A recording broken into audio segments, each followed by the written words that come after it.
I have to say, now that I feel fairly confident that Trump is not evil, that he's not going to be like an authoritarian, that he's not going to do anything to damage the actual polity of the American polity, the American way of life. He may do things I hate. He may go too far to the left. He may mess things up and bobble the ball and all that. But now I'm convinced that he's not going to do anything really evil. I love how entertaining this all is. I mean, it's so much more entertaining than the last 8 years of being scolded and having Obama shake his finger at us and tell us who we are as a people when he had no clue who we are as a people. And I was really sad when Sean Spicer stepped down, because Sean Spicer made me laugh every time he was on TV, when he would just say, it was really like, Mr. Spicer, shut up, I'll slap you around, you stuff. But this guy may be just as entertaining. I mean, he comes on. First, Spicer got a last hit. He was on Sean Hannity, and he didn't say, the rumor is, the anonymous source story is, that he didn't like Scaramucci. He didn't think he didn't want him to be his boss, because now Scaramucci is over him. He's not the White House spokesman. The White House spokesman is Huckabee Sanders. And so that was the rumor, that's why he quit, but he was very politic about all that. But he did have this to say about the press.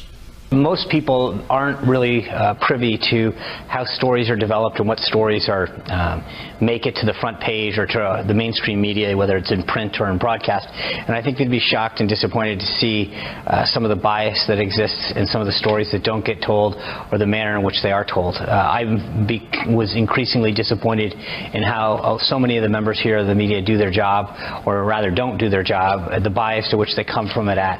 And as I mentioned a while ago, I think that there's become a very clickbait mentality among a lot of reporters, where they're more interested in their clip or their click than they are about the truth and the facts. So I think that is certainly fair enough. So I like the fact that he had a parting shot at the press. And then Sarah Huckabee Sanders goes on with George Sakalopoulos, and this is classic. I mean, this is classic. We are so Democrat, we don't know how Democrat we are from the media. Listen to this question. I want to ask you the same question John Carl asked Sean Spicer on his first day. Do you promise to always try to tell the truth from that podium? Absolutely, and not just to you, but I think that's our duty.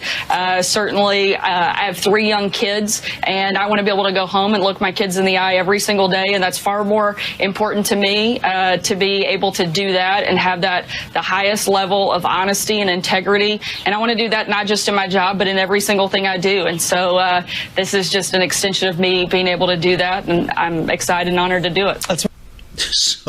So I thought what she should have said is, me tell the truth. What are you talking about? You are asking me if I will tell the truth. You're George Stephanopoulos. You said, I love you, Hillary, and now you're pretending to be a journalist.